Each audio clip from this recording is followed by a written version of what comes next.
kenapa sistem pendidikan kita makin lama makin rosak. Sebab tengoklah Menteri Pendidikan macam mana. Orang lain biasanya kalau pergi event SYB lambat sejam tau. Sejam tu kira lambat lah. 2 jam tu memang kau nak kena pukul. Tapi engkau pula boleh lambat 5 jam.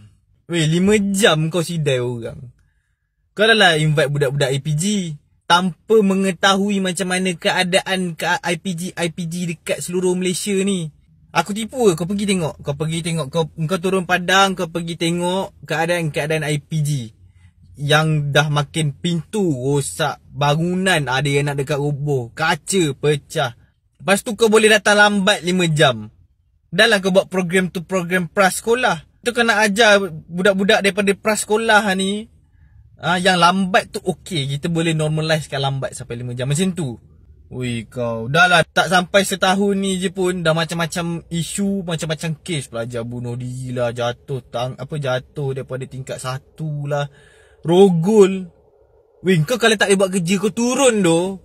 Serius, aku tak kisah pun kalau kau tak nak bagi pembangkang ganti tempat kau. Kau bagi orang geng kerajaan kau pun sama, ganti kau. Sebab kau memang tak boleh pakai tu. Sorry aku terpaksa cakap sebab kau memang tak boleh pakai. Sorry. Mungkin sebagai manusia, sebagai ibu, sebagai isteri kau boleh dipakai. Tapi sebagai seorang Menteri Pendidikan kau memang out. Apa benda ni weh?